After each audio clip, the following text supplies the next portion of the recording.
Okay, so good afternoon, everybody, and welcome to our second day of topic sessions. And I'm here with Georgia from NSF. My name is Alex Leonessa. I'm a professor at Virginia Tech. I'm serving at NSF as an expert. Expert in NSF lingo is a fancy word to say like a consultant.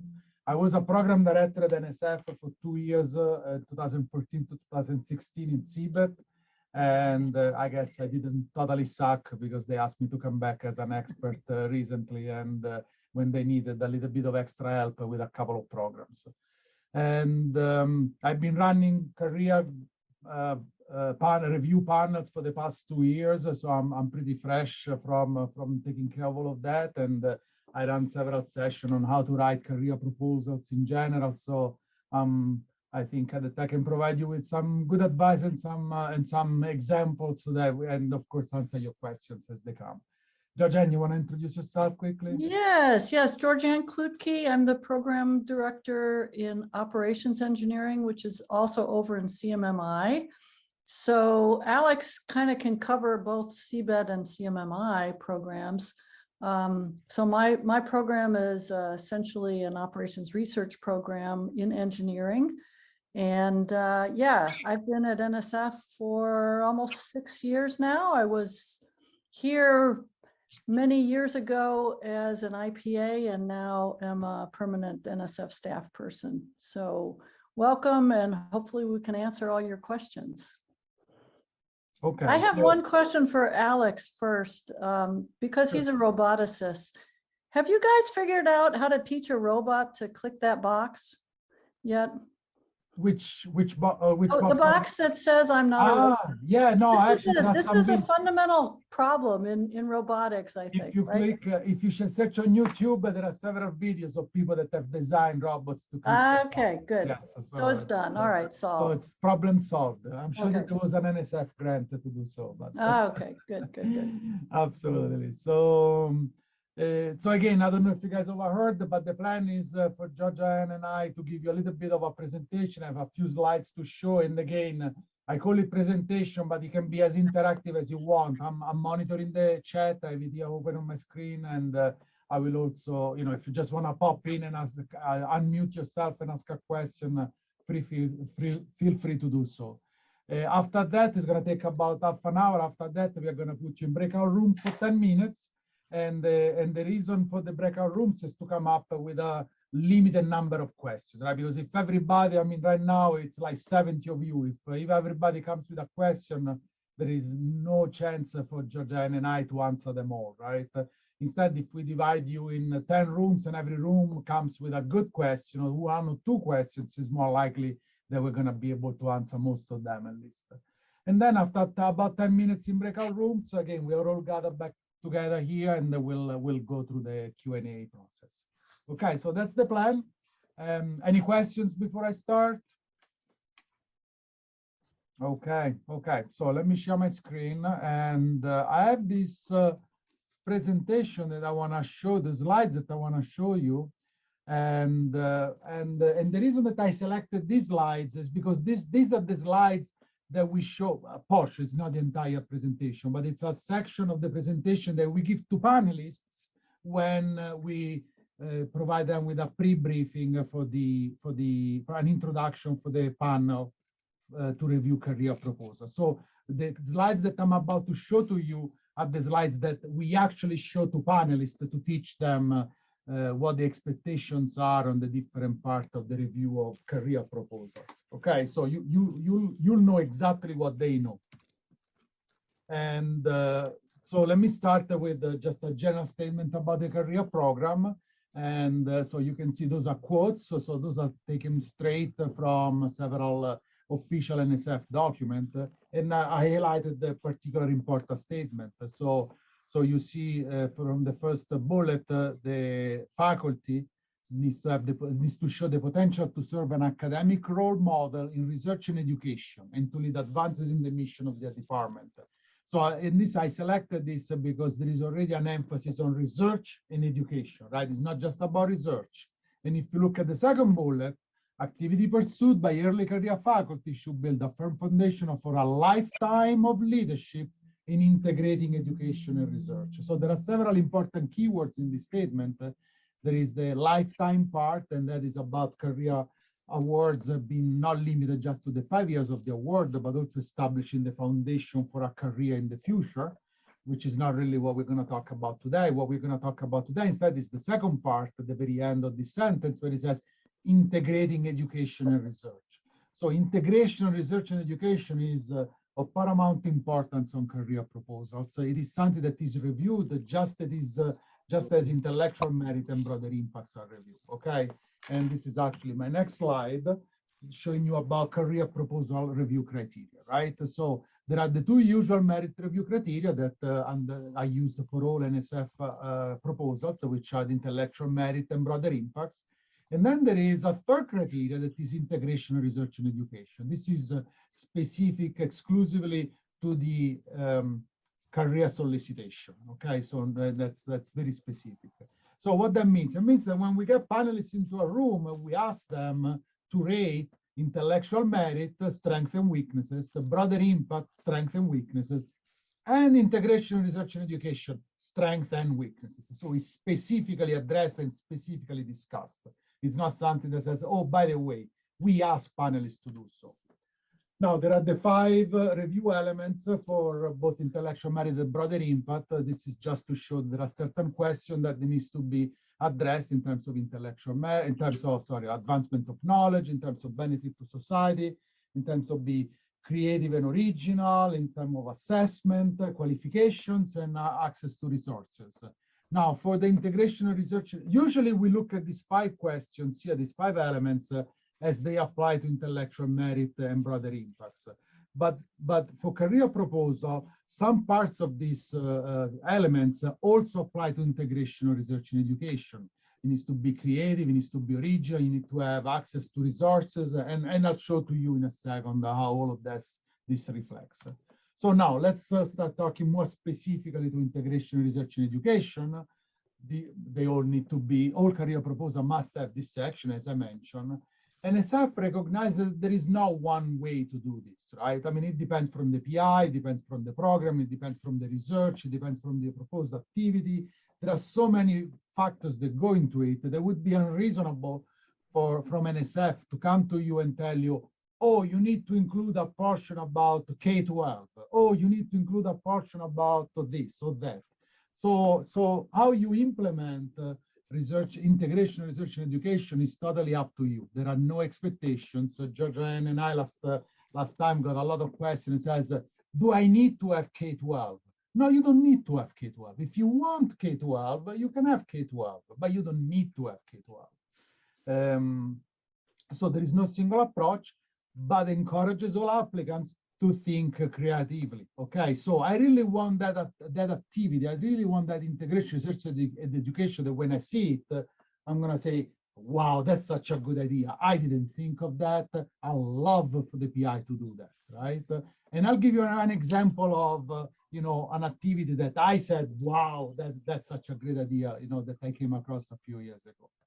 And again, there is this bidirectional between research and education that needs to be in place, right? It's not just about one feeding the other, it needs to be both ways. And again, I'll talk more about that in a second. The plans should reflect the proposed discipline, educational interest and goals, of course. And, there is a wide range of activities, and I'll give you some example in a second. So what are some points to consider? Yeah, you need to have all of these activities, but remember also to include an assessment of these components as well, right? So it's not just about doing the job, but it's also about assessing how effective you were in implementing such activities. And it's just, again, as we said earlier, it's not just about the 5 years period of the grant. It's also about what kind of opportunity your grant will open for you, which doors will be open for you that would not be otherwise open without a career grant. So in other words, how is the career grant enable you to establish a successful overall career, not just for the 5 years of the grant, at least a plan of it. Be careful not to propose too much, okay? So I've seen career proposal where I got 3 pages of bullet items, one after another. I'll do this, I'll do this, I'll do this, I'll do this. And it becomes too much. It becomes difficult to see a common thread, but most importantly, it becomes an unreasonable workload, and the panel is not going to believe that you're going to do everything that you're saying just because it's plain too much, right? I mean, it's if it is too much indeed. And the research and education activity, this is highlighted in red, as you can see, do not need to be addressed separately. So this is grantsmanship. You put them in the proposal the way you want, but I just highlighted there is no expectation to start talking about research first and education second. You can write the proposal differently where they are intertwined from the very beginning, and you show how this integration is a continuous process throughout your entire grant activities. Okay? So keep that in mind. So those are the slides that I prepared. I just want to give you a couple of examples of integration research and education. Actually, before I give you the example, Georgiana, you want to add something? Well, yeah, I think why don't you give your examples first, Okay, and then I'll come back around and kind of confirm that. Because your Absolutely. example is a really good example of what I want to say. Thank you. Okay. So the first example that I like to mention quickly is it's a perfect example of integration research and education without having any exciting factor, and that is developing a new graduate course based on your research activities, right? It's a good example of integration research education. You take your research and you develop a course, and so you actually educate other students, not necessarily in your research group, about the topics of your research. Now, when I say it's not exciting, that's exactly what I mean. I mean, it's right now there is an expectation of everybody, every professor, there is an expectation to develop new courses anyway, right? So the assumption is that you're going to do the job, even if you're not getting the career grant. So, I mean, I don't see a lot of excitement, a lot of productivity, a lot of effectiveness in giving you a career grant to do something that you would have done anyway from that point of view. Now, that doesn't take away from the fact that it's a good integration research and education. It's just that the bar is a little bit higher than that. Let me give you instead an example of something a little bit more exciting. So this PI a few years ago submitted a proposal where she was required to collect DNA samples from numerous species of plants. And ultimately she had to collect so many thousands of DNA samples, so that was impossible for her to do over a 5-year span. I mean, it would have taken years and years to actually just collect the sample and do nothing else. So what she did instead, she proposed to develop an educational kit about plant DNA sampling. She developed those kits. She distributed the kits at localized schools. She taught teachers, the biology teacher at the high school, how to use the kit. And the teachers use the kit in their classrooms to teach high school students how to do DNA sampling of plants. She set up the PI set up a website where the students, after doing all of the collection of the DNA samples, would put their results on the website. The PI was sitting in her office, and in a span of a few months, she got all of the DNA sampling that she needed, and she started doing the research that she needed to do with all of that data. So what did she achieve? Well, first of all, from a research point of view, she collected the DNA samples that she needed. But from an educational point of view, she trained high school teachers, biology teachers, about DNA sampling. She trained them how to teach students, provide them with the means to teach high school students how to do DNA sampling. And then she got hundreds of high school students that learn how to do DNA sampling of plants. So from an educational point of view, the impact, meaning the number of people that actually benefit from her research was phenomenal, while she was getting the result that she needed for her research. So you see the bidirectionality here, right? The research that fed into the teaching, and the teaching that fed back into a research through the work from the students. And this is one of the best examples that I came across of a really well done integration of research and education plan. Georgia, you have it. Okay, so I want to just share one slide, and the slide hopefully don't even bother reading the words, because actually Alex has said those words again, but just think in terms of this graphic. I think Alex pointed it out. What we're really looking for is the research to inform the education, but the education to come back and inform the research.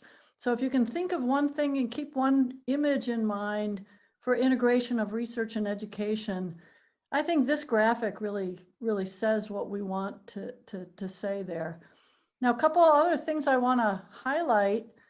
In terms of creative and original, you know, the whole career project is not about research per se. It is about your career and how you will intentionally develop your career to be a leader in your field. That's what career solicitation is all about. It is very different from an unsolicited research proposal or solicitation for a particular research objective. So you want to really think about the integration of research and education in terms of how is that going to affect your career? What are you most interested in? What's going to be specific for your discipline? As Alex pointed out, that was very specific for that person's discipline. Plus, what target audience do you want to try to educate? So when we talk about education, it doesn't just mean students, doesn't just mean K through 12, doesn't just mean university students. You can have another target population that you really want to impact through your educational activities. So I guess my point is this should be very personal to you, what you are passionate about.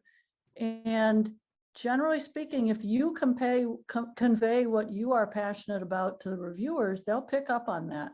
They'll pick up on that very much. They'll say, we have so many comments that say, well, the integration of research and education looks pretty ordinary. They're going to develop some nice new courses, but is that beyond what we expect of an assistant professor? Probably not. Those comments come out quite a bit. So I would just say, give as much thought to the integration of research and education for career proposals as you do to the other sections of these proposals. One of my favorite examples was a PI that was the first generation college student in his family. So he was really developing educational tools that would assist first generation college students, because that's the population that he knew and he really cared about. So, you know, these are the kind of things I think you need to, don't leave it till the last minute, but think about what you want to do and how you want to impact the educational piece of this proposal. Great. Thank you, Georgiana. And you know, as I mentioned earlier, and Georgiana repeated again, K-12, it's easy and it comes across quite often. And just because you got a whole educational system in place already, so you're just leveraging it by adding a module, like, for example, the plant sample, right? The biology teacher already exists, the biology class already exists. All we are doing is really just adding a portion to it.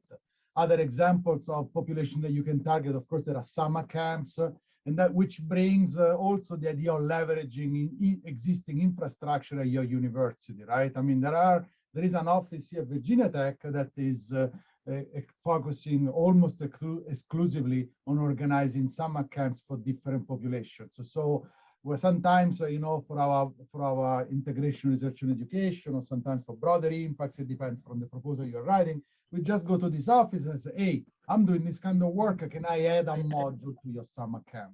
And we do that with them. But for example, other population, first generation college students, lower income communities. I work personally a lot, for example, with because my area of expertise is in robotics and assistive technology. I work a lot with people with disabilities and elderly.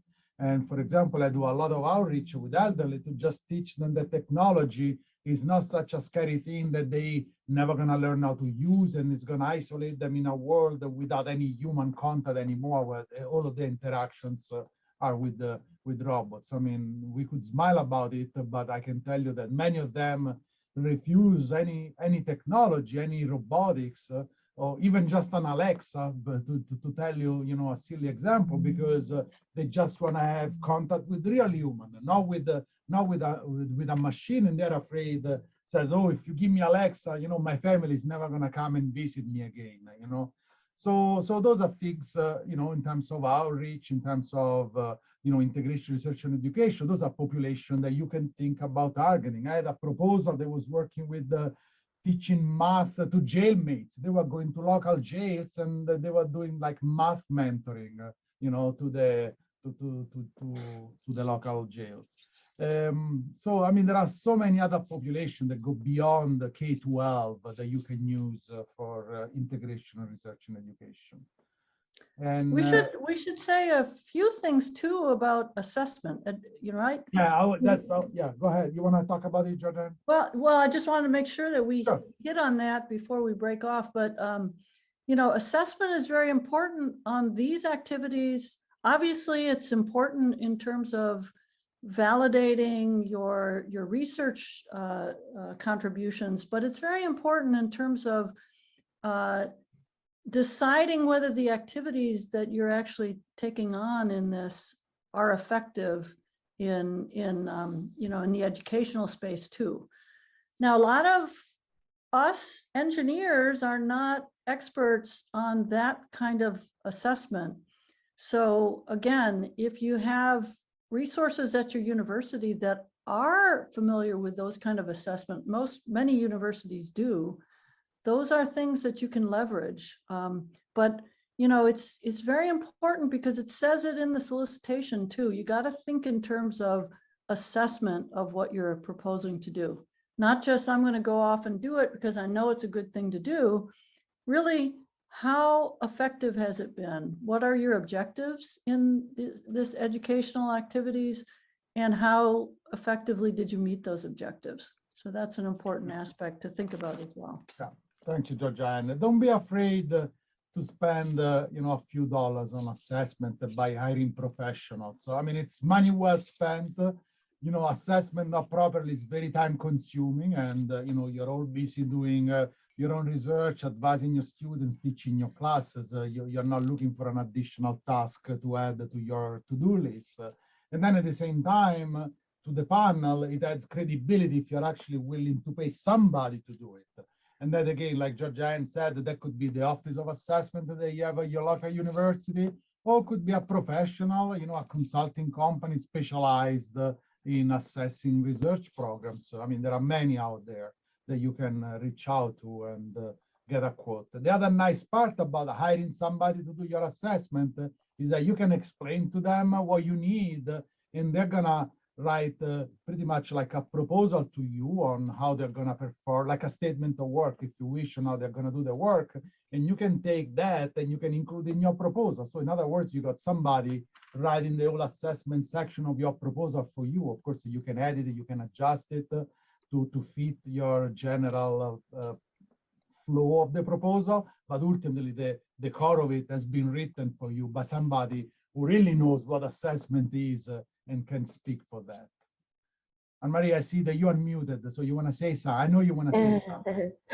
Well, I really liked the framing that you gave for coming up with questions and having a discussion and coming up with the best few questions, of course, instead of just typing on your own, so that you have a better shot of getting to those kind of absolutely. You want to do that now? Questions.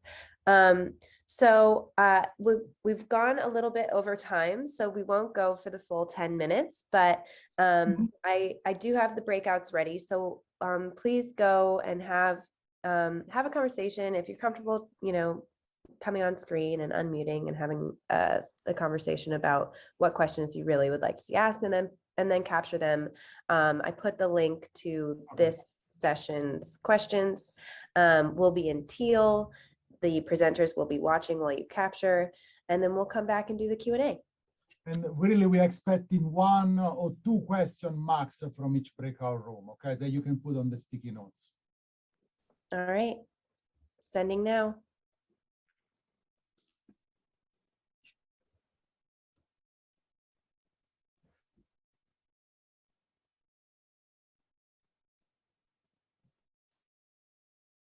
Wow, you did that quickly. I had it ready. Yeah.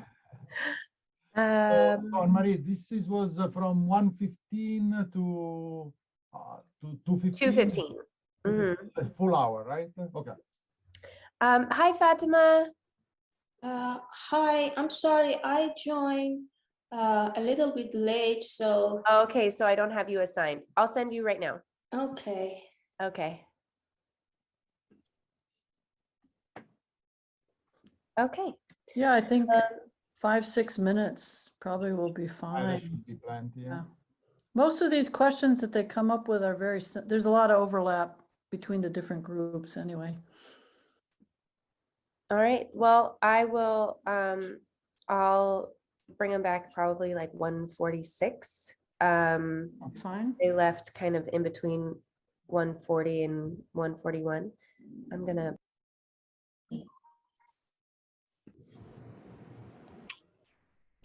Okay. I think we have everybody back. So Georgia and I were looking at the questions as you guys were writing your sticky notes. And just to save some time, we saw several questions related to summer camps. So I thought to kind of answer them all at once with a little bit of examples and a little bit of discussion on summer camps, right? So I actually prepared this site here that I wanted to show to you. So this is about pre-college programs at Virginia Tech, in the College of Engineering at Virginia Tech. So just an example, because of course I'm familiar with the program at Virginia Tech, but again, many universities have similar programs. And so you can see how there are all of the different programs: Pathway for Future Engineers, Rising 10 to 12 grade Virginia first generation college students, SEED Women Preview Weekend, CTEC Square, designed and intended for rising 11 and 12 graders, Imagination, rising at 7 and 8 graders, Blast, rising 9 and 10 grade Virginia residents, and I can keep going, Tech Girls, International High School Young Women, and so on and so forth. So this is a whole set of summer camps already in place. They already exist. So for example, if I click on CTEC Square, just to mention one, let's see, I haven't gone there, so I don't know if there is a list of activities. But the point is that, there is one person, there is one office that is in charge of all of this. Okay, but there is nothing interesting in addition to what I just said. But the point I wanted to make is that all of these summer camps already exist. And the person running those summer camps is continuously advertising, for availability to host professors to come and talk about their research. And you get an opportunity to target, you saw, right, young women, rising 9 and 10 graders, and so on and so forth. And you can do whatever you want. I went to many of these summer camps and bring like Lego Mindstorm kits and teaching like 8 and 9 graders about robotics, for example, because robotics is what I do. And but again, I don't have to recruit them, I don't have to plan them, I don't have to feed them, I don't have to do any of that, I don't have to keep under control in the room, that is already all in place. All I need to go there, it's for a couple of hours, go there and do an activity. Now, the person organizing those summer camps does require me to include those activities in my budget with like $1,000, $2,000 that I give to the program, right? So that's how the program sustains itself with all of this, I don't want to call them donation, but these contributions from all of the grants that Virginia Tech College of Engineering gets, that wants to do outreach, broader impacts, integration, research, and education. We give a little bit, $1,000 each, it's like hundreds of us, and that makes it the whole budget of that center to keep running those summer camps. They are very valuable. They are not, hold on, what was the word? Is not, what was the word? Played out. Yeah. They're not played out like somebody was asking. And of course, it needs to be a good activity, right? If sometimes you see, I've seen some proposal where it says, oh, I have a module to go from 8th and 9th grade and talking about quantum physics and existence of black holes, right? And it's like, okay, well, you need to be careful about who you're targeting with your activities. I mean, is that somebody who can actually follow you, kind of thing? Or sometimes they're just not very interesting activities. I mean, it still needs to have that wow effect. It needs to still need to be creative. It needs to be interesting. But summer camps is a perfect venue to do those kind of things. The one thing to think about is that bidirectionality too. So you don't want to just have it be one way. You're pushing your stuff onto the kids. Mhm. You want to be able to use that to inform your research in some way as well. So Alex's example with the plant DNA was a great one. So just keep that in mind. It's not just automatic. All right, summer camps, that's all I'm going to do. You want to extract something back into your research from that, whether it's you want to provide opportunities to bring people in as REU students, maybe as they develop, keep an eye on that, things like that. So make sure you keep that. And I think there was a question about bidirectionality. Yes, that is very important still. Has to go both ways. It's integration of research and education. Absolutely. Thank you. So with that, I think that we took care of a few of the sticky notes that I saw you guys included here. So let's see. Actually, there is this one. I'll take the number 51 here, which is kind of already started talking about it. If the research is extremely technical and difficult to show K-12 students very advanced instrumentation, then how general can we go with outreach activities? Okay, so a couple of things here. As I said, it doesn't have to be K-12. Let me give you another example that perhaps you can relate as well. You can work with industrial partners, right? So it could be if your research is highly technical, you can find a company, an industry of some sort that is interested in the kind of research that you're doing, and you go and you develop training modules for the engineers at that company. So now you're developing the training modules, so you're educating them, and you can get their feedback in terms of how useful is what you're doing, and perhaps how it should modify it in order to be more appealing to them and more useful. And here you go, it's bidirectional again, right? So if it's technical, hey, sometimes forget K-12, right? I mean, that is not the right answer to every question. So you go somewhere else, engineers at that company could be another one. Just as an example. And those are great examples that not only you will educate the people out there, but you'll be exposed to some of their issues, and that could very well inform your research. So it goes both ways in that context, working with industry or outreach or something like that. And even with Alex's example of working with elderly, he's gonna learn a lot about what works in his research based on working with people like that. I wanted to address question number 60. How would you characterize the difference between education and outreach? Are they different things that should both be in the proposal, one versus the other? So they are distinct, but they do overlap to some degree. I think more of outreach as making people aware of what it is that you're doing. And I think more of education in terms of how are you going to get them to learn things that will improve their lives. So there is some overlap. I think it's some hoodie, and we applied that on the center of the mechanism, so like inside the casing underneath the motor. Oh, sorry, somebody, okay. I don't think that was relevant to our conversation.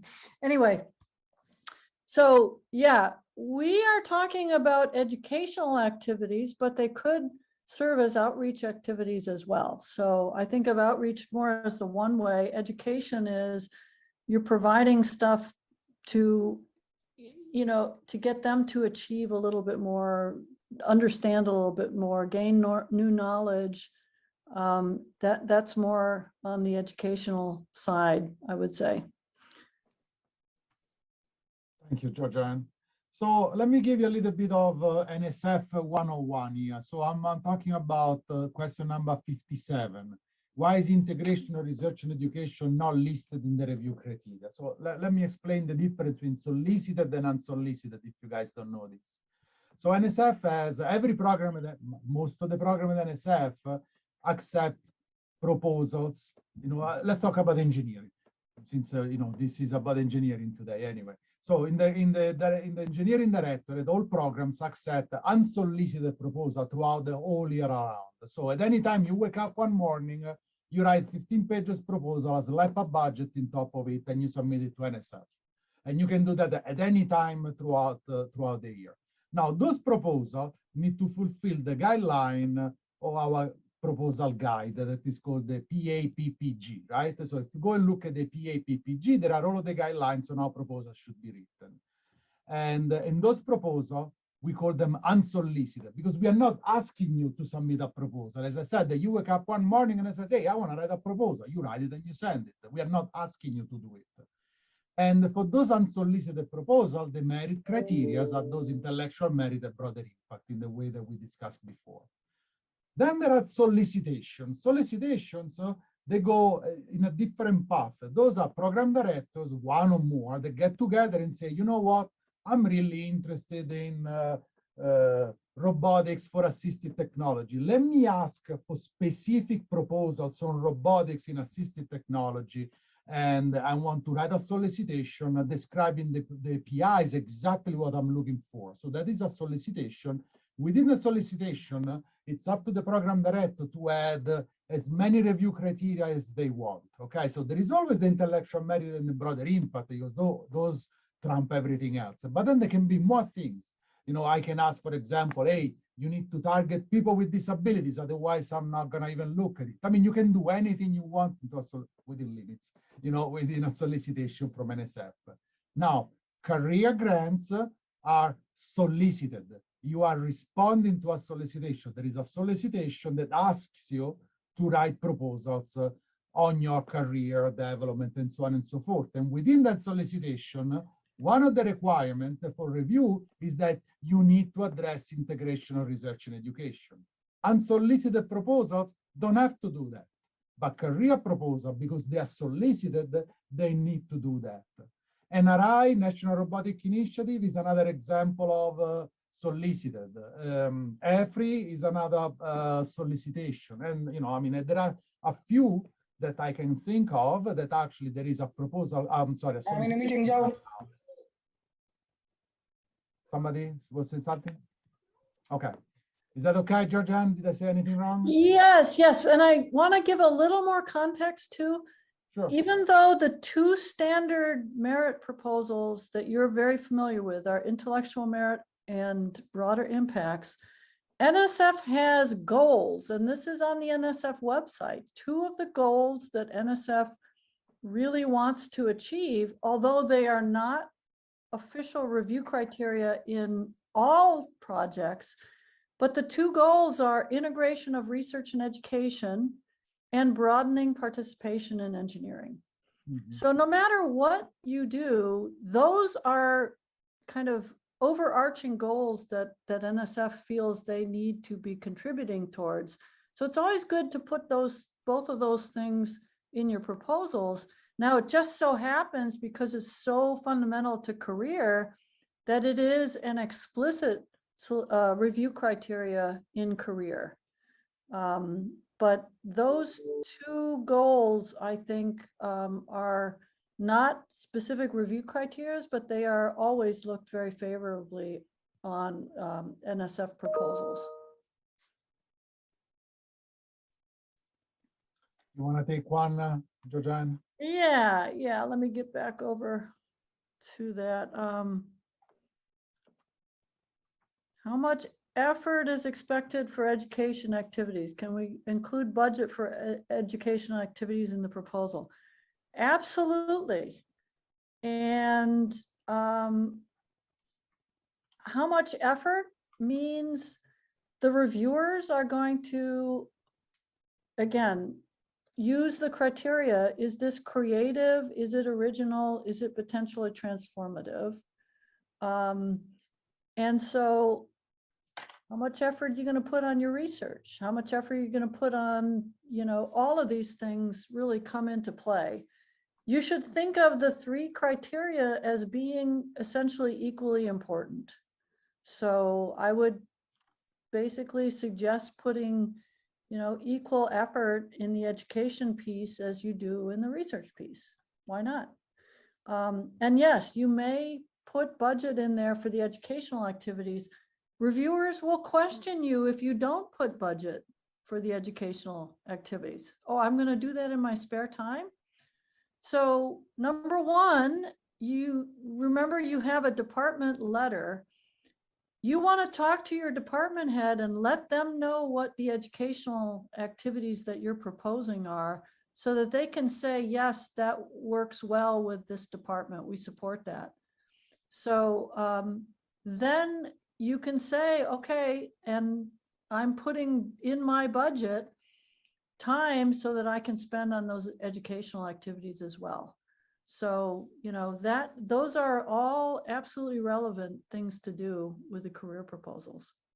And I would just emphasize, don't shortchange the educational piece, because that is one piece where if it is not, if it really doesn't stand out too much, a lot of times reviewers will say, well, everything else is good, but there's really nothing creative about this educational plan. Great. Thank you, Georgianne. I like question 52. How important is prior experience of the PI with educational activity, especially since the proposed education component is supposed to be unique and likely something that the PI hasn't done before? Definitely a good point that can be easily addressed. So first of all, one point I like to highlight is that you don't have to develop the entire educational experience. As I mentioned, you can leverage educational experience. And again, I guess today theme is summer camps. I don't want you to come out of this workshop today and go back and say, oh, they told us we need to have a summer camp. Because that's not what I'm trying to say. Just that it so happens that today we discuss summer camps extensively.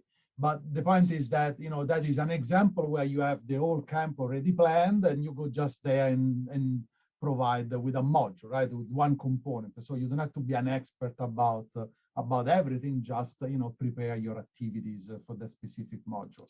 But more importantly, this is actually a platform to discuss something else that comes quite often with the proposal, with career proposal, which is the role of your collaborators and senior personnel that you include in your proposal. As you might know already, career proposal can include collaborators. Now, what is the role of these collaborators and when is too much? Okay, and I guess there is no such as too little, but when it's too much, well, first of all, let me last with a preamble. Collaborators are allowed only for the last, since I think it's changed in 2014, if I remember correctly. Before that, career proposal were a single PI with nobody else. That's it. It was just you. And then I guess that, NSF realized that teamwork was becoming more, relevant in the community, and they wanted to include the opportunity to add the collaborators. But you are still responsible for the advancement of knowledge. You are still responsible for the main effort associated with the proposal. So in other words, imagine that if you have a collaborator, if I take that collaborator out, I should lose some satellite activities. I shouldn't lose the core, the ability to perform the core of the research. You are still in charge of the core of the research. The collaborator, it helps you with some aspect of it. So for example, the collaborator can help you with the assessment, as we discussed before. So you can have a collaborator from your Office of Assessment at your university that is going to be leading the assessment effort. Okay, so the fact that that person is helping you with assessment, it doesn't mean that he's doing your research. I mean, it's still your career, right? That person is just helping you to assess how good of a job you're doing. Now, you can have, for example, I mean, if you're really, education is not for you and you want to target K-12, but you can't stand kids, they're just like too much for you and you need a little bit of help with all of that, You can get a collaborator that is more interested and more experienced in doing those kind of activities and work together with this person to provide the educational module or towards the integration of research and education. Of course, it's still your module, you're still part of the design of the module, you're still part of the offering of the module, but you have an expert that is going to be there to support you, to provide you with advice and guidance through the development. Okay, so that could be another possibility for including somebody to help you. But ultimately, again, you know, there is this bias, I think, implicit about, you know, education involving K-12. And, you know, I mean, it's hard. I mean, I worked with the elementary school kids, you know, for a couple of hours doing Lego Mindstorms, as I mentioned earlier. I came out of those 2 hours that is like, you know, I needed a week of vacation to revive myself. And I was looking at teachers as, how do you do this every day or day long? I mean, this is like draining. I mean, this is impossible. You know, you guys are superhumans. And if it's something that you really can do or, you know, don't want to do, I mean, go somewhere else. K-12 is not the answer to everything. I mean, you can start working with industry and train engineers, right? You can be as technical as you want. Hey, you're talking to other engineers there already at the end of the day, right? Could be that some of them, they know even more than you do, kind of thing, which gives you the opportunity to learn from them. So, I mean, if you feel that the integration that you're proposing is overwhelming, to me, it's just you're proposing the wrong activity. Just go into another direction or get some help with a collaborator. That's something I would advise you to pursue. Georgianne, you have anything to add? Yeah, no, I think that's really good. I think you need, and I was going to address number 56. I think you need to choose something that you are passionate about. I cannot tell you the number of times reviewers would really say, this person is really sincere and passionate about these educational activities. So I think that is very important. So question 56 said, can you target a specific population like advancing women in science without having the feeling that you're excluding people? Yeah. So yeah, absolutely. If you have a particular target population, again, the trick is, how are you going to feed that back into the research? So you have the educational activities designed for a particular target population. Maybe that target population is what you want to study in terms of your research, so you will learn things about that. Maybe you're talking about assistive design, or, you know, and you want to look at particular target populations, because that will inform your research better. So absolutely you can. So the example I gave was first generation college students. This was a person who was working in kind of financial operations research. And so it fed back in the sense that he was actually learning to do things like, what's the trade-off between educational investments and other investments. So it did come back and inform his research quite nicely as well. I had one that unfortunately he wasn't able to execute it because of COVID, but one of his efforts was going to be to reach out to do kind of a traveling road show at HBCUs across the country to kind of provide opportunities for a particular field that he was interested in, that, you know, not every HBCU had that department represented, but everybody almost always has a math department. And so he wanted to reach out to those folks to talk about what opportunities there would be in the field of operations research, as an example. How does that inform his research? Well, then he starts to understand, you know, how do the models that I work with affect real people that way, and again, affect people that come from different backgrounds as well. So All right. You got another one you want to take? I think we can do maybe one more. Yeah, we can do one more. Or actually, I was thinking to just open it for last minute questions. So since we are like Sure. 4 minutes kind of thing. I mean, I can take one more, or we can, if there are any questions, this could be a good time. Anything that came up through the discussions that you like to ask? Well, I was just going to throw out number 59 real Okay. quick, just because a couple of people had mentioned that one. I don't think one versus multiple activities is really the question. Is how many good activities can you do? Really high quality activities. It could just be one. That's perfectly fine as long as you're doing a really good job of that. You could have several related activities. I don't think the reviewers are going to have much to say on one good one versus multiple good ones. The only thing they might say is this is a little too ambitious. We don't think they're going to be able to execute all of these different activities. And if you have multiple activities, I think it's, I mean, in my opinion, this is an opinion exclusively, it's important to have some common thread, right? I mean, if you Yeah. offer, if you have 3 activities that are completely disjoint, completely unrelated, then you start getting into the laundry list kind of feeling, right? Oh, okay, he's just trying to put extra bullets in his or her proposal to make it look good, right? My career proposal, for example, I was working with people with disabilities. I had several activities, but they were under the common theme of people with disabilities. So I was offering a summer camp for kids with disabilities. I was working with the Teaching Learning Center to implement a universal design into my classroom for addressing students with disabilities, and a few other things. You know, but I had this kind of disability overarching theme that was as a common thread among all of my activities, kind of thing. But ultimately, I mean, if it's a good activity, one is enough. There is no particular requirement of being in many activities. You just need to have an integration plan, whatever that plan includes.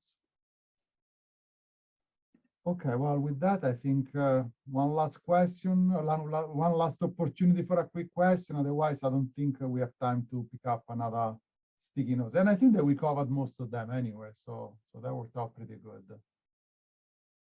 Well, thank you everybody for being here. It was so great to see a lot of familiar faces, and great to get to meet new people as well. Yeah, thanks for attending.